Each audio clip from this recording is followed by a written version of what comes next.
Coming up on BG24 Sports, hockey swept Ferris State this weekend. Is this the return of Bowling Green hockey? Plus, Chris James and the men's basketball team moved to 15 wins on the season. And gymnastics just edged out Ball State Sunday for a weekend sweep. We'll look into that one and more, all coming up right here on BG24 Sports. It's un-Falcon believable coverage that you won't get anywhere else. This is BG24 Sports. Welcome to BG24 Sports. I'm Katie Warnke. And I'm Terry Lash. Ice hockey is back at home. Ferris State came to Bowling Green this weekend. Friday, the Falcons won 2-1. And Saturday, Tommy Burke was back in the net for the Falcons after being in Friday and getting the win. In the first period, Ferris State's Sean O'Rourke to Tyler Durantis up the middle, corner shot, gets in right past Burke. FSU gets on the board first to make it 1-0. But less than 2 minutes later, Ben Murphy gets a stick on it, gains control, and shoots it to DeSalvo, who slips it in with a wrist shot. Murphy would get his own goal later in the third. But goaltender Tommy Burke, check this out. Ferris State off the knee pad. The Bulldogs fight to get it in, but Bowling Green ends up taking it away. And then third period, tied up 2-2. Matt Polkamp up the side. He tries to score, deflected, but Pierre-Luc Mercier picks it up and gets the game-winning goal. Get your brooms out. The Falcons end up sweeping Ferris State with a 3-2 win. There was no panic. There was no, I'm just going to do my own thing. I thought everybody stuck to the game plan and believed in it and believed in each other. That's the type of team we want to be. Obviously, the last couple weekends I could give examples, and even yesterday examples of kind of coming apart at the seams versus just stay together and keep pushing and believe that the process will get us where we want to be. And I thought we did that in the third period. There was a level of confidence in us tonight. We knew what we had to do, and we stuck to it. We just stuck in it. There was 3 periods where we didn't waver, and we stayed to who we are. Now, Terry, a very high-powered offensive game, both games Friday and Saturday for the Falcons. If we take a look at some of these stats, Bowling Green, they had 5 total goals. Ferris State had 3. But it was just an outstanding game for both teams. Absolutely. This Falcon team has been kind of struggling as of recently. We saw them dip 3 rankings from 5 to 8 in the USCHO last week. They really responded this week with that sweep. Like you mentioned, the Falcon offense, you're getting goals from DeSalvo and Murphy, players that we haven't seen. Of course, we saw DeFore with another goal on the season, but more Falcons are getting involved. Especially Pierre-Luc Mercier. He scored that game-winning goal for the Falcons. And then, like you said, Dan DeSalvo, he only has 2 goals on the season for the Falcons so far. But Ben Murphy, he scored 2 on the weekend. He's the second leading scorer for the Falcons on the team. Kevin DeFore takes first. So it's a big game for the Falcons to take a win against Ferris State. You're right. They were struggling before, and look at some of these stats here. 5 total goals for the Falcons on the weekend and only 38 shots. They're actually outshot by the Bulldogs, but they did a much better job of finishing those opportunities, something they've struggled with this season. Absolutely, and if you take a look, Bowling Green did not give up any power play goals on Saturday. On Friday, they gave up 1, but the main reason for these victories is Tommy Burke. Tommy Burke was in the net for the Falcons Friday and Saturday. He was blocked. He stopped 18 of 19 shots on Friday and 21 of 23 shots on Saturday. Yeah, a great effort from Burke. And just third period overall for the Falcons, so much better than we saw last week against Bemidji State, giving up 5 goals in those 2 games combined in the third period last week. Goose egg this weekend against the Bulldogs. You mentioned it, Tommy Burke, great weekend. He has that veteran leadership that it's been back and forth between him and Chris Snell. I think Burke's maybe coming away a little more in that battle. I agree with that. We've seen Tommy Burke in 4 more games than Chris Snell, and I think in part it is due to the leadership factor because Chris Snell is only a freshman. He's still getting used to sort of the college hockey atmosphere, and Tommy Burke can sort of take that leadership role. I mean, he has 356 saves on the year so far. He doesn't have as good as a save percentage as Snell, but I think in part that could be due to the number of games that each has been playing. I think the fatigue really did start hitting the freshman a little bit, as we see Tommy Burke right here. He's just really coming to his own with an 8-3-3 record on the season now, and he's been here before. He's been in WCHA tournaments. He's been in highly contested games, and now with the season coming down to the wire, each game matters a little bit more than the one before. Tommy Burke's the guy that's been in the net for the Falcons. Absolutely. Now, Terry, the team is 17-6-5 so far this year. Yeah. Coach Bergeron had something to say about the return of Bowling Green hockey. Is it back? Is it not back? Let's take a listen. Our fan support has been absolutely outstanding. It's like 15 seconds. And when people from other teams are talking about the vibe in this building, I don't want to say Bowling Green hockey is back, but I you know, you tell me a better atmosphere than this place. I don't care how many people were in the building tonight. What a great place to play. And 17-6-5 so far this year. In the 70s, late 70s and early 80s, Bowling Green hockey really had a prestigious program in college hockey. Are they back? Yes, for the first time in 30 years, yes. Bowling Green hockey is back, and the 8th rank all the way up to 5th ranking in the USCHA standings shows that this team is so talented, and they have the potential to go all the way, not just WCHA tournament, but NCAA tournament. Absolutely. They haven't won an NCAA title since 1984. So it's been 30 years since they've won a title, and they might be poised to do that this year. They haven't done so well in WCHA lately. The CCHA, the league before the WCHA, they hadn't won since the 2007 and 2008 season. So it's been a very long time. Well, this team is just breaking all sorts of records here at Bowling Green. Ever since the USCHO standings came out in 1997, by far the highest Bowling Green has come out, getting all the way up to number 5. This team is just a different breed. Absolutely. I guess time will tell, though. We'll see how the Falcons end up later in the season. But when we come back, Gymnastics had a big weekend at home. They lost to Ohio State, but they won against Ball State. So we will tell you more about that when we come back. Welcome back. And the Bowling Green Gymnastics team took to the mats this weekend as they had matches on Friday and Sunday against Ohio State and Ball State. Great performances from the Falcons, some of them record-setting, Katie. Absolutely. They ended up losing to Ohio State on Friday, but they beat Ball State on Sunday. And some of these high scores, if we take a look at some of the top scores from the weekend, on Friday they scored 159.2. That is the 9th best score in program history for the total meet. But they beat that by Sunday then with 195.5, and that is now the 8th best score in program history. They also had records, the 49 on bars and then the 49 on the floor, both on Sunday. Those were the highest in the season as well. And then let's talk about Alyssa Nocella. She has been outstanding for this gymnastics team, especially on Sunday. We saw her really shine.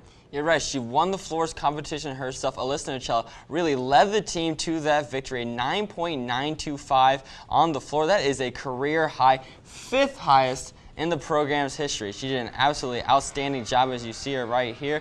And without Alyssa Nocella, I do not know if they get that win against the Cardinals. It would have been a very close win, as it was reflected in the scores. Now, Nocella also, she was tied for 3rd on the vault, but she tied her career best on the vault. She also had a season-high score on the bars. She won the all-around with 39.35, and that is also tied her career best, and that's the 3rd highest all-around in program history as well. So I can agree with you. I'm not sure where gymnastics would be without Alyssa Nocella. And just a big weekend for Falcon Gymnastics overall. Absolutely incredible that they got their 8th best result in the program history, and then the very next meet got another 8th best, moves that other one back to 9th.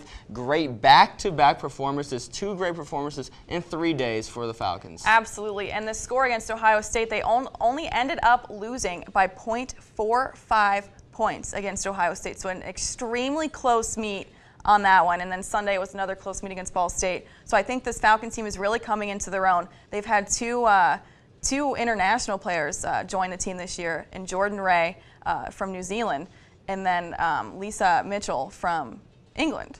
Yeah, absolutely. 2 really big nail-biters. And when we come back, the men's basketball team headed out west to Northern Illinois. Could the Falcons keep pace with the rest of the teams at the top of the MAC standings? Stay with us to find out.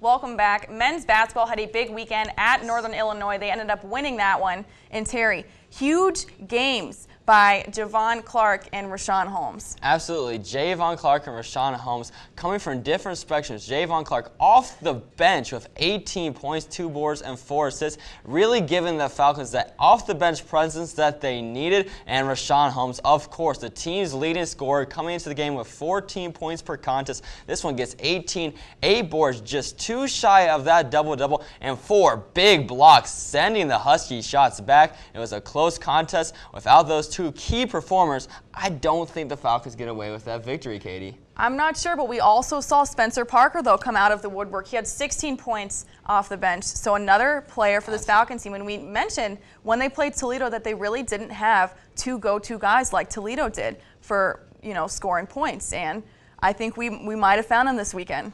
Well, Coach Jans has adjusted some things a little bit. We've seen Spencer Parker, who started almost all season long. He got replaced by Delvin Dickerson. He's been doing a good job off the bench in his own right. Spencer Parker goes to the bench, and maybe he's found that old James Harden OKC-esque role off the bench. 16 points when he's not in the starting lineup. That's better than he's done all season long. So maybe keep Spencer Parker on the bench, come off, mix it up a little bit, give the Falcons that little extra advantage coming off in and around the second quarter.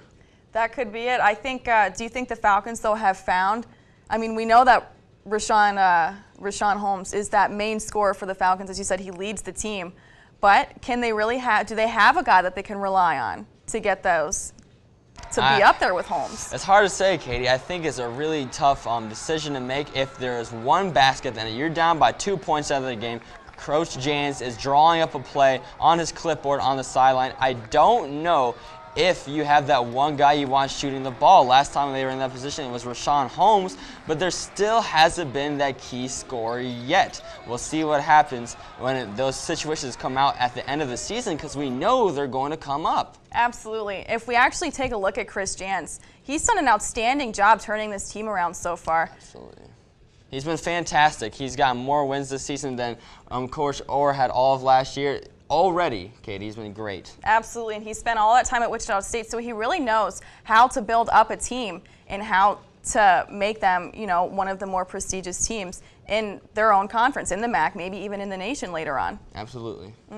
Well, if we take a look at their upcoming schedule, they play Western Michigan tomorrow, and then they go to Ball State, have 2 more home games against Miami and Buffalo, and then back on the road at Ohio. So a strong schedule for the Falcons coming up. Hopefully they can pull it off and get some wins there. I guess we'll find out. Time will tell, right? Absolutely, Kate. We'll see. Absolutely. Now, after the break, it's Around the Studio. We have swimming, basketball, hockey, football. You will not want to miss this one, so keep it right here. Welcome back. It's time for Around the Studio. How this works, I pick a topic. There will be 60 seconds on the clock, and the best argument wins. This week, it is another battle between the anchors, Terry and I, going at it. Terry already has 2 wins on me. I'm not sure how I feel about that, but may the best anchor win today. Hopefully it'll be me, but we'll find out. So the first question, taking it to hockey. Who is your go-to goalie? Katie, I want to mix it up a bit, and I'm going to go back with Chris Nell. Chris Nell, yes, he has been struggling as of recently, but we have to remember, still the best save percentage on the season and still fending away the most shots of the 2 goaltenders. But Chris Nell has struggled, but I think he's just tired. Give him his rest, wait till at the end of the season when he's well rested, and he's going to start playing like he did at the beginning of the year. I don't know, Terry. I'm not going to go with Chris Nell. I'm going to stick with Tommy Burke. He has that leadership experience. He's a junior. He's played in collegiate games. He's played in WCHA games. He's been in the WCHA Final 5. He has all of those capabilities, and he has that leadership, and I think that is going to eventually overpower Chris Nell in the back of the net.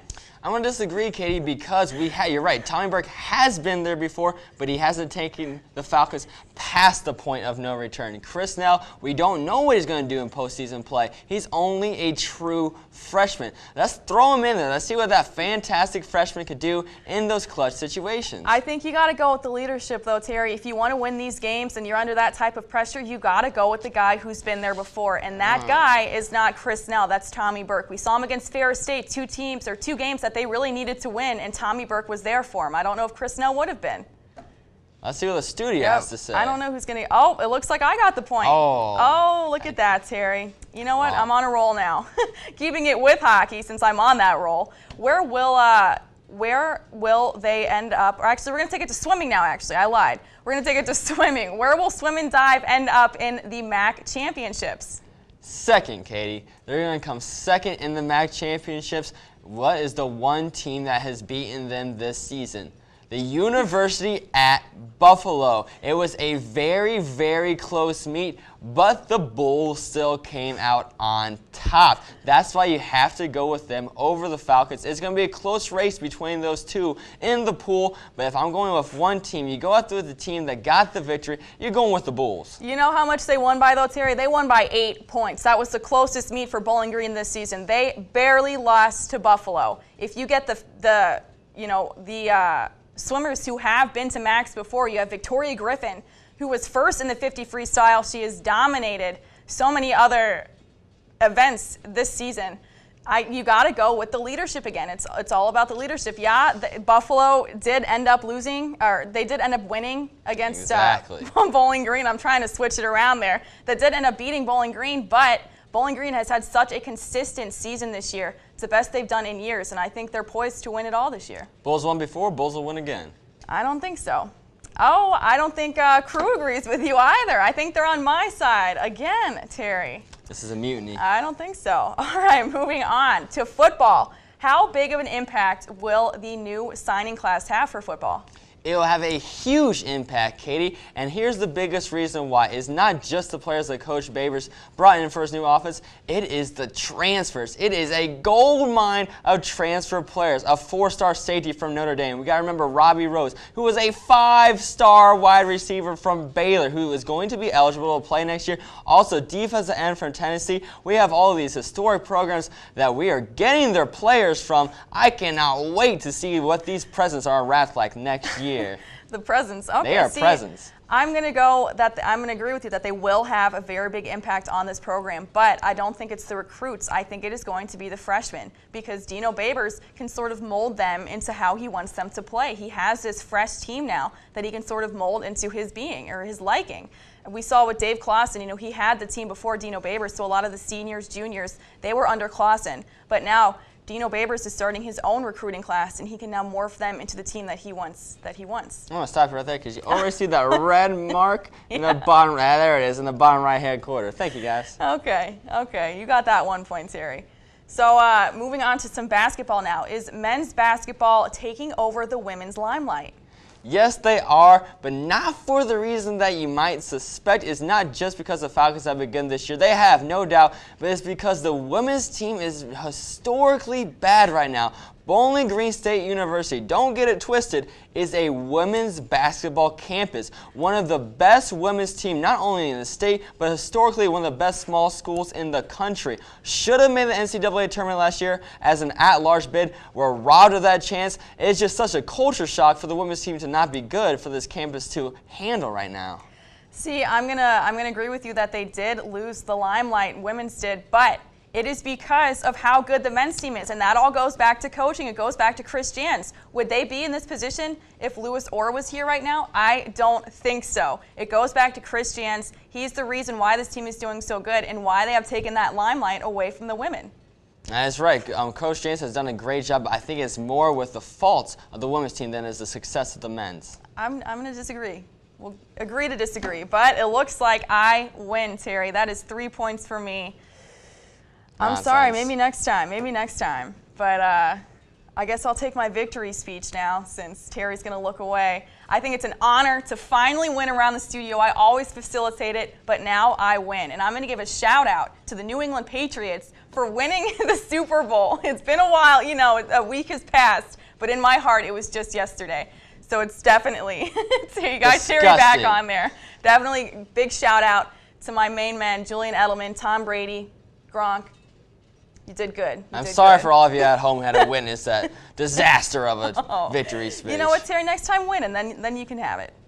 Yeah. Fair I thought so.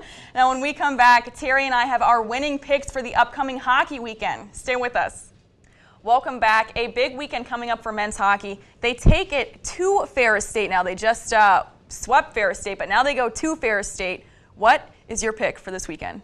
Katie, first I'd like to say I was perfect in my pick last week, saying the Falcons would sweep the Bulldogs at home. You were perfect in that I'm going to go another bold prediction. Tie on Friday night, victory on Saturday, move up to number 7 in the rankings this week. I was wrong about that last week. I said they go to 5. They did not. None of the top teams ahead of them lost. Understandable. But I think the Falcons are going to have a struggle bit on Friday night because these are two very chippy teams. We saw it both this weekend. Whenever you play a team 4 straight times, you know you're going to get familiar with each other. It is. It's another weekend playing the same exact team. We don't know if Tommy Burke will be in the goal. We don't know if Chris Nell will be in the goal. I am going to say that Chris Nell will be in there for at least 1 game. I don't think Tommy Burke will have 2 games back-to-back again. But my picks for this weekend, I'm actually going to go with a sweep. I think Bowling Green is going to ride this one out. They're going to sweep Ferris State again, and they're going to move up in the rankings, but they're going to move to 6. 6, jumping 2 spots. If they sweep Ferris State for back-to-back weekends, I think that deserves a 2-spot jump in the rankings. Well, it would be a very big victory for Falcons, 4 in a row, especially after they were struggling so much in the last few weeks going into this game. We saw the loss against Lake Superior, the loss against Bemidji, the unfortunate tie against Bemidji where they gave up 2 late third-period goals. But if last weekend is any indication, the Falcons have really righted the ship, but now they're on the road. They are not at the friendly confines of the ice arena with that raucous home crowd. Let's see how they do when they have to travel up to Ferris State. Absolutely. It will be interesting to see how this crowd plays an effect in this team atmosphere, because when you go into an atmosphere like the ice arena, when it has 3,000 plus fans, that's loud, that is exciting. It really revs up the Bowling Green team. So it'll be very interesting to see how they take it, against Ferris State away. You're absolutely right, Katie. It's going to be a very interesting weekend. Absolutely. That is all for BG24 Sports today. Follow us on Twitter for breaking scores and news. And check out our website at bg24news.org for more videos. I'm Terry Lash. And I'm Katie Warnke. Have a great night.